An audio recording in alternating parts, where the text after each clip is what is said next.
I'm Kris Kristofferson, and I'm speaking freely. What this is all about is your right to freedom of speech.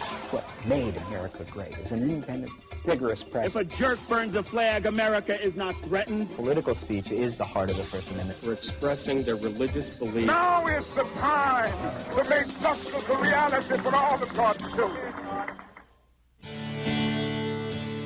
And I just gotta wonder what my daddy would have done if he'd seen the way they turned this dream around.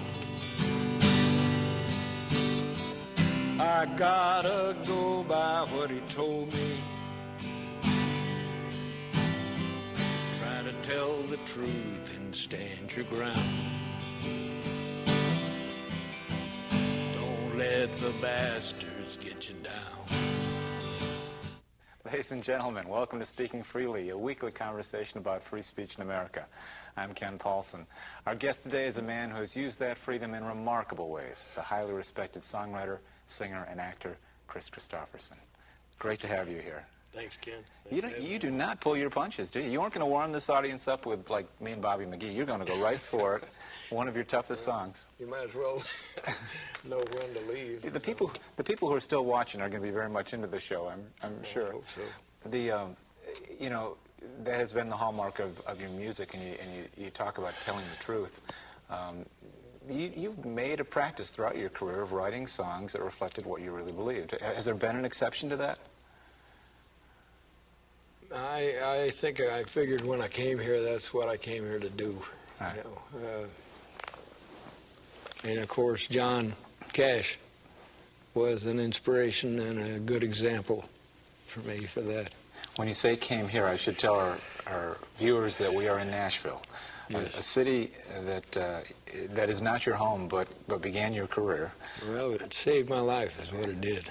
And we also need to share the good news that there's a brand new CD out called Broken Freedom Song on Old Boy Records, a live recording from San Francisco, which I guess was initially done in conjunction with the Bread and Roses benefit? Yes, there was Alan Abraham was taping the shows, so I could give a song off it to Mimi Farina and Joan Baez's organization for the shut-ins, prisoners, and hospital people. Let's talk about those beginnings in Nashville, because what an interesting choice you made. I mean, it's often been talked about you were a Rhodes Scholar, you had an opportunity to teach at West Point.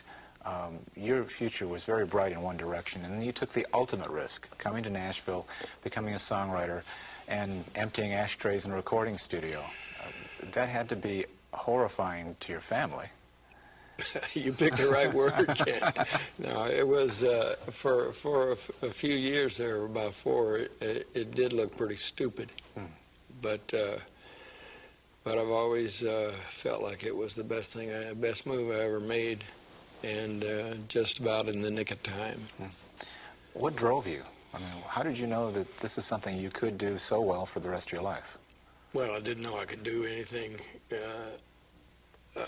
I didn't know I'd be a success at it, but I came here on leave when I was still in the Army, and Mary John Wilkin was a cousin of my platoon leader in Germany, and he had sent her a tape of mine. She said, stop by, you know, if he's ever in the area. She didn't say anything about the songs, but it was enough of an encouragement to come here.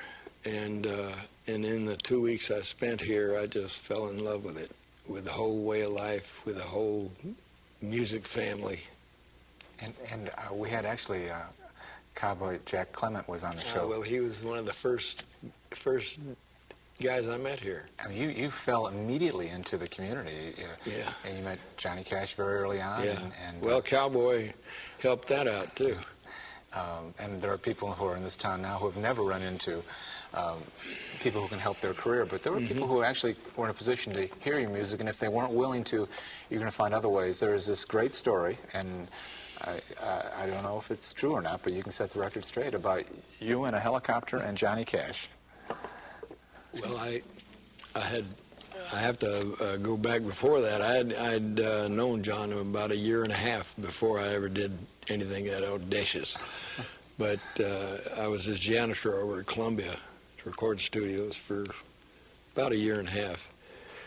And then I got in the National Guard for about a month. And during that time, I figured that would, I had pitched him every song I ever wrote.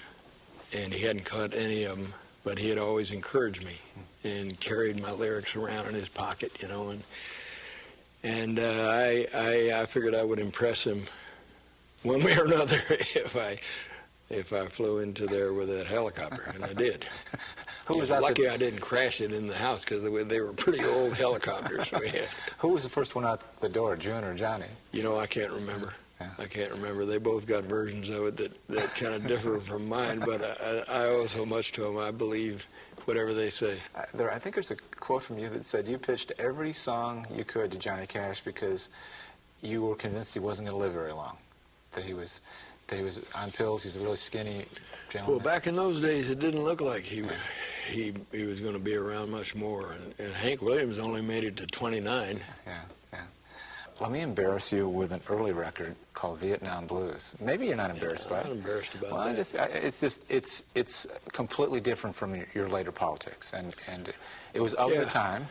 And those people. Well, I was still in the Army when I wrote that. Right. And it's a song it's a very honest song as well. And it was a song I guess Dave Dudley recorded.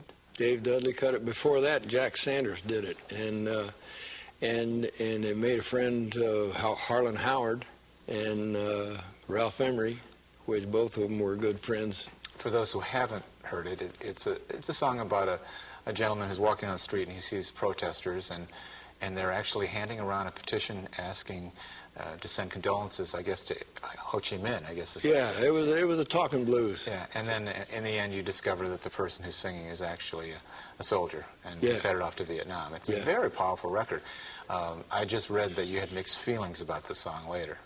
Well, only because my own feelings about Vietnam turned 180 degrees. But I still felt at the time, you know, that all my friends were over there, and it wasn't their fault that they were over there. But I come to believe that it was a tremendous mistake for our government to be over there, and that the things that we were doing were inhuman. Can I put you on the spot and ask you to do Vietnam Blues? I'll give her a try, anyway. I was on leave at the time, just ducking the fog, nosing around like a hungry dog in that crazy place called Washington, D.C. I saw a crowd of people on the White House lawn all carrying signs about Vietnam, so I went on over to see what I could see.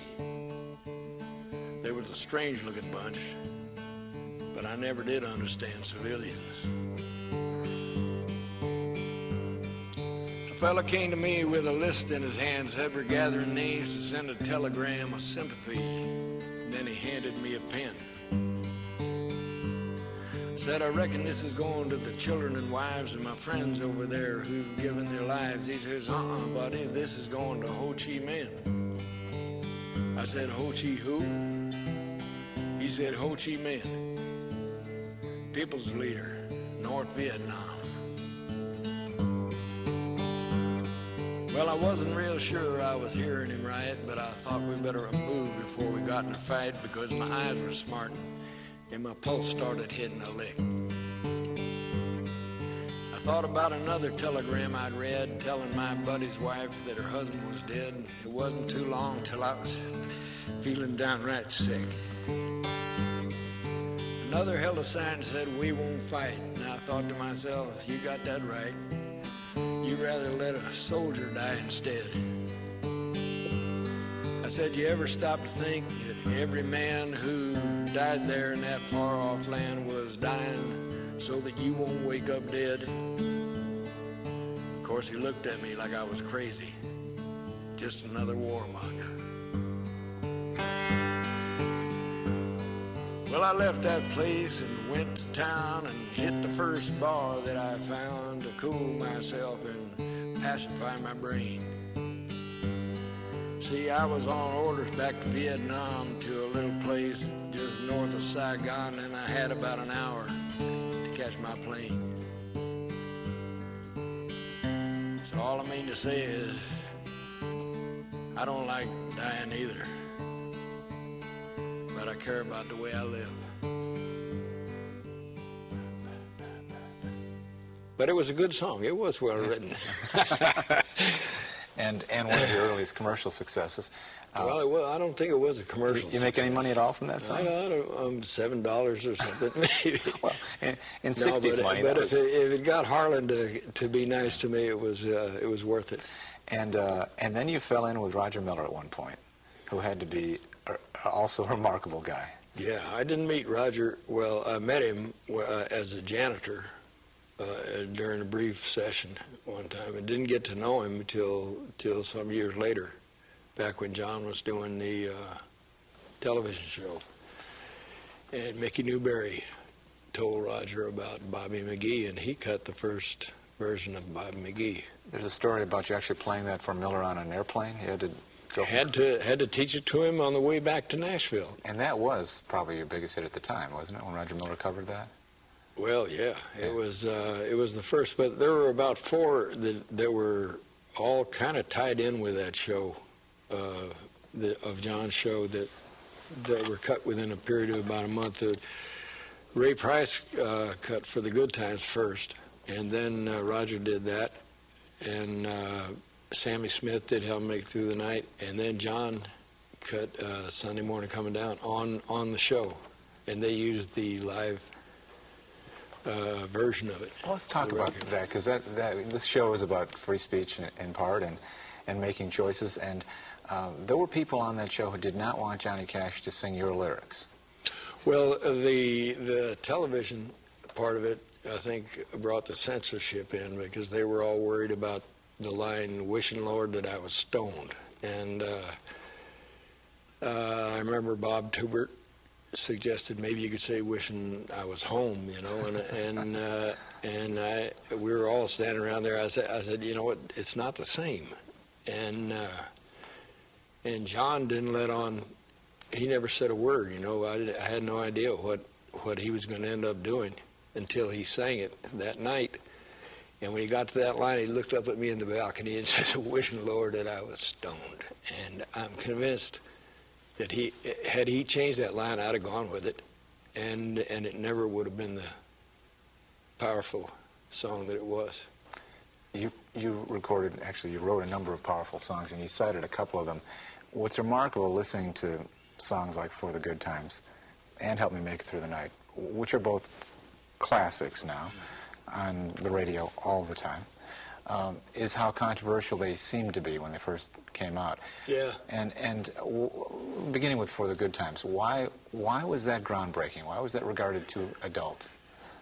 Because the line, "Hold your warm and tender body close to mine," if you can believe that was controversial.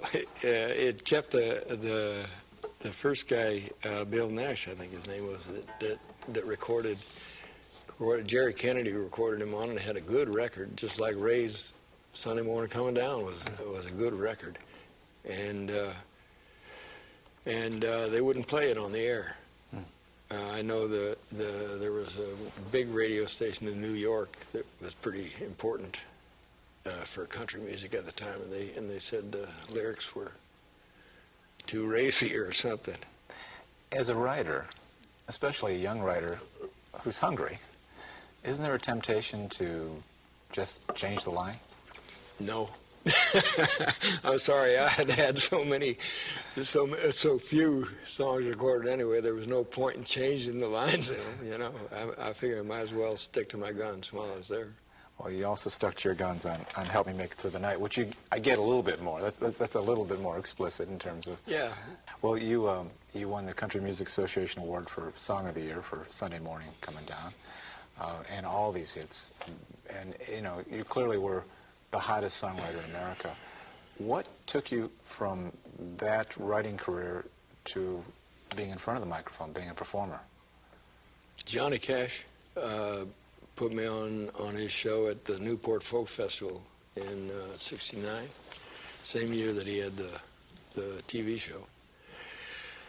And had me do 2 songs, Bob McGee and Sunday Morning Coming Down. And they didn't want him to put me on. They said, "We just don't have time, John." Carl Perkins, who was opening for him, said, "Hell, you can just introduce me as the late and great," and it made all the difference. It was like it went over so well.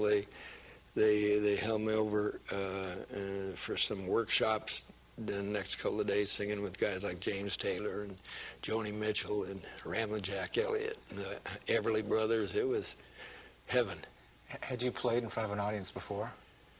No. Well, I had played one night in Nashville at a place called Nero's Cactus Canyon. I sat in for a friend of mine who wanted to do a session one night, and I got fired after about an hour. I was supposed to be playing my 12-string while they ate dinner, and I don't think anybody could eat. Nero came up to me and said, "How long you been playing that thing?" And I said, "Well, about an hour." He said, "No, I mean in your life." Well, that's a pretty big leap then to the Newport Folk Festival, isn't it? Yeah. John said on the way out to the stage, he said, "You know, you don't sing very loud in my house." He said, "You better sing out so they can hear you out past the first row." You know? Well, it sounds like you liked it, though. I mean, it was like heaven. For somebody who was protective of your lyrics, concerned about your lyrics on the Johnny Cash show, Janis did a little adapting, didn't she? Did you get to know her afterwards? Yeah, we hit it off and hung out together out there at her where she lived in Larkspur out in California for a month or so. And then she was going off on a tour in one direction, and they had a train tour with the guys in the band and all that. And they were trying to get Bobby North, and I had to go off with them, and I had a gig at the Troubadour, my very first gig, that a girl from the Johnny Cash production show had got me. And so I went off in that direction, and I never saw her again. You're in town in Nashville as part of a celebration of free speech. You're receiving an award called the Spirit of Americana Award, presented by the Americana Music Association and the First Amendment Center. And, of course, as you know, the first recipient was Johnny Cash. Yeah. And it was a remarkable evening, shortly before his death, that he accepted the award. And one of the reasons, I was reading people's interpretations of why you're receiving the award, and the point was made that there are people out there who are at the left end of the spectrum, some people on the right end of the spectrum, but it's actually rare for somebody to publicly have an opinion now, to actually say what they believe and write songs with conviction and actually have their life's values, their convictions, and their art all merged together. And of course, you've done a lot of that throughout your career. There was a point, though, I think, when you became more politicized in your music, that where your early music was candid, sexually, had adult themes, you turned the corner at one point, and you began writing songs that were a little bit more in the face of people, a little bit more like Woody Guthrie in a lot of respects. What happened? Well, a lot of things happened around 1979. Sandinistas had a revolution and overthrew the most brutal dictatorship in the hemisphere that we had supported. And there was the revolution in Iran as well. And I was doing a kind of a controversial TV movie called America. And spelled with a K. With a K. And I was becoming aware of a lot of the things that were being done in our name that were not the principles that I was raised to believe America stood for. Particularly down in Nicaragua, where we had a real bad history of messing with their attempt. Right at the time, the Sandinista revolution was dedicated to really helping the people for the first time in the century, you know, of giving them free health, free education, and land reform. And it was the last part of it that got them in our crosshairs, that the land was being more equally distributed to the citizens of the country down there. But I went to Nicaragua. I sang at a human rights concert down in Mexico and there was a Nicaraguan band down there, and the leader of it turned out to be one of Carlos Mejia Godoy's, one of the top songwriters down there. Came up to me after the show and said he wanted to thank me for his country and in regard to them, for sticking up for them and saying what I was saying in some of the songs that I had sung. And I got an invitation to go down there, and ended up going down 2 or 3 times, down to 4 times maybe. Visit the hospitals full of kids who's had their legs and arms blown off by the mines we were putting in, and finding out that the Contras that we were training, the terrorists that we were sending down there, were not attacking the Sandinista army, but were attacking the so-called soft targets, you know, the schools, the health facilities, and the agricultural co-ops. And it will radicalize you, you know, and it was definitely not a commercial move, as you said. It probably got me off of one record label, and might have got me off the air forever. Well, you had an album called Third World Warrior, which actually Don't Let the Bastards Get You Down is from, isn't it? Yes. And 2 questions. 1, did you feel like those songs would make a difference? And 2, what was the reaction of the record company? Was there an attempt to have you tone that message down? They didn't say anything. They just didn't market it. Nice. And then when we tried to, Albinetta wanted to reissue it now, and I believe he's going to, but we couldn't find it anywhere. They said, it's disappeared. It's gone. I thought, geez, this sounds like the Kennedy assassination or something. So was the music going to make a difference? Did you think people would hear those songs? Well, you know, I don't know if it would make a difference. All I knew is it was the only thing I could do to make a difference, you know, and it was coming from the heart. And I was singing them on the road, and I was getting mixed reaction there, too. A woman came up to me after I sang that, Don't Let the Bastards, and said, I'll never listen to another song you write, because killing babies in the name of freedom, you know. And I think I asked her whether it was the song that upset her or the fact that we were doing it, you know. But I have no regrets about putting it out. I still think I can understand why they never played it on the air. There's been some history in Nicaragua since then. Just for the record, what's your take on the Sandinistas now? I think we eventually beat that revolution, not with the Contras and Oliver North and all that, but with money. And we bought an election and bought another one, you know, and the people voted with their stomachs, you know. They thought it was going to help them. Unfortunately, today they're the second poorest country in the hemisphere. And I'm not here to debate, and you clearly know Nicaragua better than I do. What we did see, though, for a period was some civil rights abuses and some free speech and freedom of religion issues, and I would think that would be you know, it's really tough to embrace a new regime because you embrace them in their entirety. I wasn't aware of any civil rights things. I knew that they had prison reform and that they did away with their death penalty, and things that really mattered to the people down there. Do you think that your political stands hurt your career? But listen, who knows what hurts a career? You know, I remember when I put out the Third World Warrior, I read one review, I think it was in the USA Today, it said, surely he knows pigs will fly before they play this on the air.